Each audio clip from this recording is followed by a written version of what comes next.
Alors voilà, il est de retour, absent une partie de la semaine, M. Soucy. Oui, parce qu'on avait une semaine quand même relativement occupée, mais par contre, j'aimerais te parler ce matin d'un capotage qui a eu lieu sur l'autoroute 20 à la hauteur de Montmagny vers 8 heures.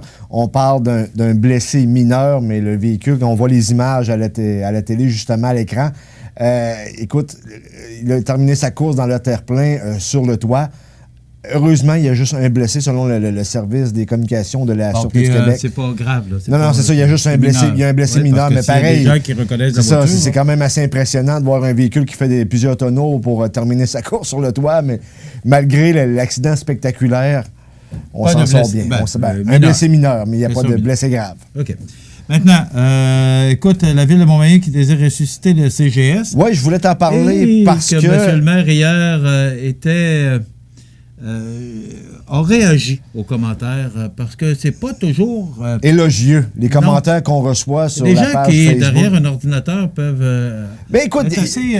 Je comprends que, je te dirais que l'argumentaire principal des gens qui ont écrit sur la page Facebook de CMA-TV en lien avec la nouvelle, c'était que on a des routes, on a des nids de poules, il faudrait mettre l'argent en bonne place. Mais c'est pas dans le même portefeuille. C'est ça, un n'empêche pas l'autre. Puis à toutes les années, avec les hivers qu'on connaît, qui fait à peu près moins 20 de journée, le lendemain, il fait plus 3. Tu comprends que l'asphalte est usé, est beaucoup usé, puis c'est partout pareil au Québec. Et on a un budget inhérent pour corriger ou colliger les nids de poules. Par contre, pour le reste, que le maire expliquait en lien avec le bateau, le CGS Montmagny, parce que pour te faire une petite histoire courte... Je suis même pas au courant de ça. Moi non plus, je l'ai appris également dans le point de presse avec le maire. C'est un bateau qui a coulé juste en face de Montmagny en 1914, qui avait heurté un charbonnier. Et il y a eu plusieurs morts, dont le capitaine. 14 dans ta nouvelle? 1914, c'est ça, j'ai dit 14? Ouais. En tout cas, peu importe. Et tu sais que le bateau, en 1912, quand il y a eu le naufrage du Titanic, c'est un des bateaux qui avait été... porté secours. Qui n'avait pas porté secours, je dirais, parce que tout le monde était décédé, mais qui a ramassé les cadavres dans l'eau.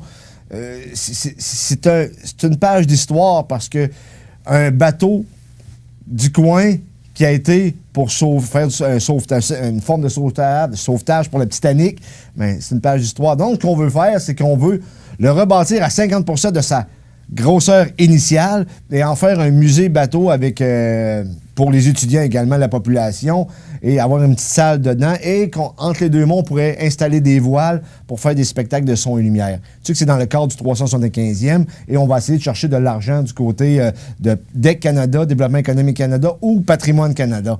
Mais là, on a une étude de faisabilité qui fait en sorte qu'on veut savoir combien ça va coûter et c'est quoi l'offre d'enseignement historique qu'on va offrir sur le bateau. Mais on peut-tu juste attendre de savoir ce qui va se passer avant de monter aux barricades et de dire que c'est un mauvais projet? On va voir, ils vont nous le présenter avec... Et ça deviendrait un attrait touristique parce qu'il l'a mentionné hier. C'est ça. Les attraits touristiques, ici, là, ça pleut pas. Ça pleut pas parce que ce que le maire disait, il dit, quand tu passes sur l'autoroute 20, tu arrives en face de Montmagny, qu'est-ce qui va te faire dire, hey, on arrête ça à Montmagny, il y a un beau... Tu sais, qu'est-ce qui va nous faire arrêter à Montmagny?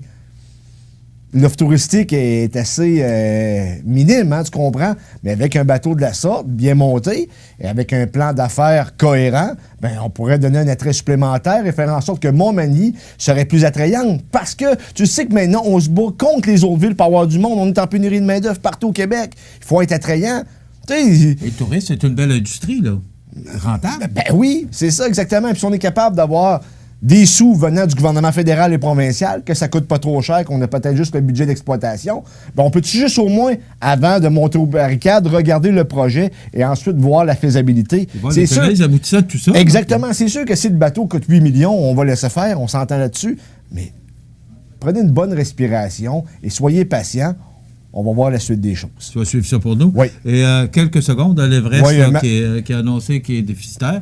On s'en attendait. Oui, mais c'est la première année. Je te dirais que la conférence de presse a eu lieu mercredi matin. Le coach, qui est directeur général également, Simon Olivier, est satisfait de son année d'entraîneur, mais comme directeur général, il y a eu certaines difficultés, donc...